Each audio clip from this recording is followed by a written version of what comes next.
আমি সেই মায়েদের অনেকের মুখোমুখি হয়েছি। আমি তাদের চোখে পানি দেখি নাই, আমি রক্ত দেখেছি। বিশেষ করে 24-এর গণ অভ্যুত্থানে অনেক মা তার সন্তানকে হারিয়েছেন, অনেক পিতা তার সন্তানকে হারিয়েছেন, অনেক যুবতী বোন তার কলিজার টুকরা স্বামীকে হারিয়েছেন, অনেক অবুঝ শিশু তার পিতাকে হারিয়েছে, তার মাকে হারিয়েছে, ভাই তার বোনকে হারিয়েছে। এইভাবে নারী পুরুষ শিশু বৃদ্ধ নির্বিশেষে মানুষগুলাকে খুন করে খাড়ি খাড়ি লাশে পরিণত করা হয়েছে। ছুপ ছুপ রক্ত দিয়ে গোটা বাংলাদেশের জমিনকে ভরে দেওয়া হয়েছে। বাংলাদেশ জামাতে ইসলামের সব কয়টি অফিস, কেন্দ্রীয় কার্যালয় থেকে শুরু করে সবগুলা 13.5 বছর বন্ধ করে রাখা হয়েছে।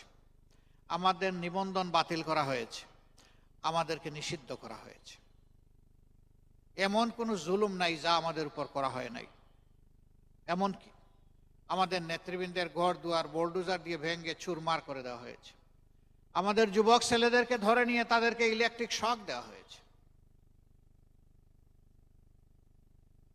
রিমান্ডে নিয়ে তাদেরকে অকথ্য ভাষায় গালিগালাজ করা হয়েছে এবং তাদের উপর পাশবিক নির্যাতন করা হয়েছে। কান্নারত অবস্থায় হাউমাউ করে যখন বাঁচার জন্য আকুতি করছে, তখন ফোনে তার মার সাথে লাগিয়ে দেওয়া হয়েছে, মা আমাকে বাঁচাও, তোমরা এতটা টাকা নিয়ে আসো তাহলে আমার জীবন বাঁচবে। এই কাহিনী ছিল আমাদের নিত্যদিনের সঙ্গী। আমি আমার নিজের কথাই বলবো, আমি দেশে ছিলাম, জেলের ভিতরে ছিলাম না। টানা 10 মাস আমি আমার পরিবারের কোনো সদস্যের মুখ দেখতে পারিনি। এই অবস্থা শুধু আমার ছিল না, লক্ষ লক্ষ মানুষের ছিল। শুধু জামাতে ইসলামের নেতাকর্মীর ছিল না, বিএনপি সহ সকল দলের নেতাকর্মী।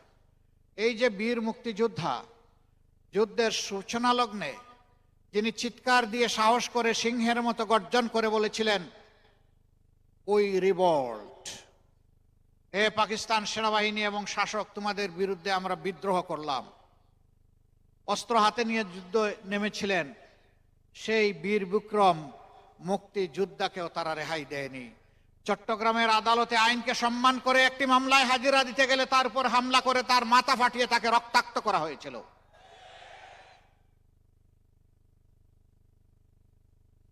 এখানে জাগপার সহসভাপতি আছেন, তার পিতার কোনো অপরাধ ছিল না, শুধু জামাতে ইসলামীর একটা মিটিংয়ে এসেছিলেন। সেই অপরাধে তার বিরুদ্ধে মামলা দিয়ে চিটাঙ্গের আদালতে, ঢাকার আদালতে তাকে এক জেল থেকে আরেক জেলে টানাটানি করা হয়েছে। এ সময় পাশে থেকে সারা দেশবাসী আমাদেরকে সাহস জুগিয়েছেন, দোয়া করেছেন, সাহায্যের হাত বাড়িয়ে দিয়েছেন, আমাদেরকে তারা ভালোবেসে আশ্রয় দিয়েছেন। আমাদের মতো মানুষকে আশ্রয় দেওয়ার মানে ছিল জীবনের ঝুঁকি নেওয়া, সম্পদের ঝুঁকি নেওয়া, ইজ্জতের ঝুঁকি নেওয়া। তারা শুধু আল্লাহর জন্যই ঝুঁকি নিয়েছেন। আমাদেরকে আশ্রয় দেওয়ার অপরাধে অনেককে গ্রেফতার করা হয়েছে, জেলে পুরা হয়েছে, নেওয়া হয়েছে আমাদের সাথে। একটা সময় আদালত আমাদেরকে হয়তোবা জামিন দিয়েছে, কিন্তু জেদ মেটানোর জন্য যারা আমাদেরকে আশ্রয় দিয়েছিলেন তাদেরকে জামিন দেয়নি। আমরা যাদেরকে পছন্দ করি না তাদেরকে আশ্রয় দিয়েছে কেন? ও আমার মায়েরা, ও আমার বোনেরা, ও আমার ভাইয়েরা, আমাদের কঠিন কষ্টের সময় এই যে আপনারা আমাদেরকে আশ্রয় দিলেন, তার তো কোনো বিনিময় আমরা দিতে পারবো না এই জগতে। আমাদের কাছে তো কোনো প্রতিদান নেই। আমরা শুধু গভীর শ্রদ্ধা ভরে আজীবন আপনাদের কাছে কৃতজ্ঞ থাকব, আর আল্লাহ তাআলার কাছে দোয়া করব, আল্লাহ যেন দুনিয়া আখিরাতে আপনাদের মর্যাদা বাড়িয়ে দিন। যেভাবে বিপদে আমাদেরকে আশ্রয় দিয়েছিলেন, আল্লাহ যেন আখিরাতের বিপদ আপনাদেরকে দূরে ঠেলে দিয়ে, আপনাদের থেকে সরিয়ে দিয়ে আল্লাহ তাআলা তার মায়ার জান্নাতে নিরাপদ আশ্রয়ের ব্যবস্থা আপনাদেরকে করে দেন। প্রিয় দেশবাসী, আমাদের এই কান্না ভেজা দিনগুলো গিয়েছে। আমাদের যে নেতৃবৃন্দ সমস্ত যোগ্যতা উজাড় করে সততার সাথে আল্লাহকে ভয় করে দেশকে ভালোবাসে, মানুষকে ভালোবাসে, এই দেশে সেবা খেদমত করেছেন, রাজনীতি করেছেন। জগতের সবচেয়ে নিকৃষ্ট অপবাদ তাদের বিরুদ্ধে দিয়ে তাদেরকে খুন করা হয়েছে। আল্লাহ আছেন না, সামিউন বাসির, তিনি সব কান্না শুনেন এবং তিনি সব মজলুমের চেহারা দেখেন। আল্লাহই হচ্ছেন মজলুমের প্রকৃত বন্ধু। আমরা শুধু আল্লাহকে বলতাম যে আল্লাহ, এই জনপদ থেকে জালিমদেরকে তুমি হটিয়ে দাও, কিন্তু কল্পনাও তো করিনি আল্লাহ তাআলা এরকম একটা সমাধান দেবেন। আলহামদুলিল্লাহ, আমরা সেজদায় পড়েছি। 5 তারিখ আমরা উল্লাস করি নাই, মিছিল করি নাই, স্লোগান দেই নাই। আমরা সেজদায় পড়ে কেঁদে কেঁদে আল্লাহ তাআলার শুকরিয়া আদায় করেছি, নিজেদের জন্য, প্রিয় জাতির জন্য। আল্লাহ তাআলা প্রিয় জাতিকে সেইভাবেই নাজাত দিয়েছেন। সম্মানিত ভাই বোনেরা, নামাজ শুরু হয়েছে এক এক জায়গায়, অবশ্যই এক এক সময়। আমরা সংক্ষেপে বলেই বিদায় নেই। আজকে আপনাদেরকে আমি স্পষ্টভাবে বলতে চাই, গণভোটে হা মানে হচ্ছে আপনি আজাদির পক্ষে, গণভোটে না তার অর্থ হচ্ছে আপনি গুলামির পক্ষে। গুলামি না আজাদি?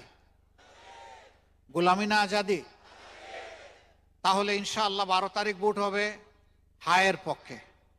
হাত তুলুন। আলহামদুলিল্লাহ, ঘরে ঘরে আমরা হায়ের পক্ষে ভোট সংগ্রহ করব ইনশাআল্লাহ। ইনশাআল্লাহ হা বিজয়ী হবে ইনশাআল্লাহ। হা ন্যায়ের পক্ষে, সত্যের পক্ষে, আধিপত্যবাদের বিরুদ্ধে, ফ্যাসিবাদের বিরুদ্ধে। ফ্যাসিবাদ যাতে আর ফিরে না আসে, এই জন্যই হা। যারা ফ্যাসিবাদের পৃষ্ঠপোষক তারা বলবে না, আমরা যারা ফ্যাসিবাদ চাই না দেশবাসী বলবো হা। ইনশাআল্লাহ দেশবাসীর হাই বিজয়ী হবে ইনশাআল্লাহ। 2 নম্বর, আমরা 11টি দল এক হয়ে আপনাদের খেদমতে এসেছি। আমাদের কোনো খায়েশ নাই গদি অলঙ্কৃত করে, মানুষের টাকা চুরি করে, লুটপাট করে বিদেশে বিগমপাড়া গড়ার আমাদের কোনো ইচ্ছা নেই। আমরা আপনাদের আমানতের পাহারাদার হতে চাই, চৌকিদার হতে চাই। যদি আমাদের উপরে এই আমানত দেন, আল্লাহ যদি হায়াতে বাঁচায় রাখেন, 5টা বছর আমরা আপনাদের চৌকিদারের দায়িত্ব পালন করব। অতীতে যারা নির্বাচিত হয়েছিলেন তারা দেশের মালিক বনেছিলেন। আমরা স্পষ্ট ঘোষণা করেছি আমরা মালিক হব না, ইনশাআল্লাহ আমরা সেবক হব। মা বোনেরা এখানে এসেছেন, জুলাই যুদ্ধে তাদের অবদান ছিল না? ঢাকা বিশ্ববিদ্যালয়ের ছেলেদেরকে যখন কাবু করে ফেলেছিল, তখন 2টা জায়গা থেকে বিস্ফোরণ ঘটেছিল। একটা হচ্ছে প্রাইভেট বিশ্ববিদ্যালয় সমূহের শিক্ষার্থীরা, ছেলেমেয়েরা বের হয়ে এসেছিল। আর একটা হলো মায়েরা তাদের সন্তান, কচি সন্তান কুলে নিয়ে রাস্তায় নেমে এসেছিলেন। এটা গোটা জাতিকে উজ্জীবিত করেছিল। আমরা মায়েদের কাছে ঋণী, আমরা ওই সমস্ত তরুণ তরুণী, যুবক যুবতীদের কাছে ঋণী। আজীবন তাদেরকে শ্রদ্ধা জানিয়েই যাব ইনশাআল্লাহ। এই বাংলাদেশকে নারী পুরুষ সকলে মিলে সমবেতভাবে গড়ে তুলব ইনশাআল্লাহ। আমরা কোনো ব্যবধান ধর্মে, বর্ণে, জাতে পাতে আমরা রাখবো না। আমরা এই জাতিকে বিভক্তিতে আর দেখতে চাই না। আমরা একটা ঐক্যবদ্ধ জাতি চাই। যারা বিভক্তির পক্ষে কথা বলবে ধরে নিতে হবে তারা দেশকে ভালোবাসে না, তারা মানুষকে ভালোবাসে না। যারা পিছন নিয়ে কামড়া কামড়ি করবে বুঝতে হবে তাদের সামনে আগানোর কোনো চিন্তা নাই এবং যোগ্যতা নাই। আমরা পিছন নিয়ে কামড়া কামড়ি করতে চাই না, আমরা সামনে এগিয়ে যেতে চাই জাতিকে সাথে নিয়ে ইনশাআল্লাহ। এই 7 আসনের অনেক সমস্যা আছে আমরা জানি। এটা পুরান ঢাকা, অর্থাৎ এটাই Dhaka. Old is gold, gold is old and old is gold. সোনা যত পুরান হয় তত মজবুত হয়, খাঁটি হয়। আর পুরাতন জিনিস যখন অতি পুরাতন হয়ে যায় তখন এটা সোনায় পরিণত হয়ে যায়। আমরা পুরান ঢাকাকে আধুনিক বানাবো না, আমরা পুরান ঢাকাকে সোনা বানাবো ইনশাআল্লাহ। সেই সুযোগটা আপনারা আমাদের হাতে তুলে দেন। আমরা কথা দিচ্ছি, কথা রাখবো ইনশাআল্লাহ। আমরা 5 তারিখের পরে বলেছিলাম আমরা চাঁদাবাজি করব না। আমরা কি চাঁদাবাজ? আমরা বলেছিলাম আমরা দুর্নীতি করব না। আমরা কি দুর্নীতিবাজ? বলেছিলাম মামলা বাণিজ্য করব না। আমরা কি মামলাবাজ? আমরা কথা যখন রেখেছি কথা তখন রাখবো ইনশাআল্লাহ। এখন যারা বলবেন আমাদের বাইরে গিয়ে যে আমরা দুর্নীতিমুক্ত বাংলাদেশ আপনাদেরকে উপহার দেব, আগে দুর্নীতিমুক্ত বাংলাদেশ গড়ার আগে নিজেদেরকে আগে দুর্নীতিমুক্ত করুন। বগলের নিচে ঋণ খেলাফিদেরকে নিয়ে সংসদ নির্বাচন করবেন, আর জনগণকে আপনারা ন্যায় ইনসাফের বাংলাদেশ উপহার দেবেন। এ সমস্ত গুম পাড়ানো, মন বুলানো গান আর চলবে না। সদিচ্ছা থাকে আগে এদেরকে আপনারা বাদ দেন, বাদ দিয়ে বলেন দেখেন আমরা এভাবেই দুর্নীতিমুক্ত বাংলাদেশ গঠন করব, আমরা আপনাদেরকে মোবারকবাদ জানাবো, জাতীয় আপনাদেরকে মোবারকবাদ জানাবে। সম্মানিত ভাইয়েরা এবং বোনেরা, আসুন তাই 12 তারিখ আমরা ইনশাআল্লাহ গণভোটে হা বলি এবং 11 দলের প্রতীককে বেছে নেই আগামী দিনের নতুন বাংলাদেশের জন্য। যুবক যুবতীরা, আমরা ভাই বোন তোমাদের হাতে কোনো বেকার ভাতা তুলে দিতে পারবো না এবং দিব না, বরঞ্চ আমরা তোমাদের হাতে মর্যাদার কাজ তুলে দিতে চাই, যাতে সম্মানের সাথে তোমরা গর্বিত নাগরিক হিসাবে এই দেশের অগ্রগতিতে অবদান রাখতে পারো। যুবকরা যুবতীরা ইতিমধ্যেই জানিয়ে দিয়েছে তারা ন্যায়ের পক্ষে আছে, তারা চাঁদাবাজদের পক্ষে নাই। 5টা বিশ্ববিদ্যালয়ে সেই রায় দেওয়ার মাধ্যমে গোটা জাতির চোখ খুলে তারা দিয়েছে। তোমাদেরকে মোবারকবাদ। আমরা ঢাকাবাসীকেও মোবারকবাদ জানাচ্ছি। আপনারা যেভাবে আমাদের ডাকে সাড়া দিচ্ছেন, আমরা আশাবাদী 12 তারিখ বাংলাদেশের 18 কোটি মানুষের বিজয় হবে ইনশাআল্লাহ। বিশেষ কোনো দলের বিজয় নয়, আমরা জনতার বিজয়, 18 কোটি মানুষের বিজয় চাই। আল্লাহ আমাদেরকে কবুল করুন। এবার আমি আপনাদের সকলের পক্ষ থেকে, 11 দলের পক্ষ থেকে, এই এলাকায় যাকে 11 দলের পক্ষ থেকে আমরা সংসদ সদস্য পদপ্রার্থী হিসাবে আপনাদের সামনে উপস্থাপন করেছি, আমাদের ভাই হাফেজ জনাব এনায়েতুল্লাহ সাহেবকে আমরা ইনসাফের প্রতীক দাড়িপাল্লা তার হাতে তুলে দিলাম। ভাই মার্কা আছে? কোন সে মার্কা? বোন মার্কা আছে? কোন সে মার্কা? ইনশাআল্লাহ, ইনশাআল্লাহ। লিল্লাহি তাকবীর। আসসালামু আলাইকুম ওয়া রাহমাতুল্লাহ।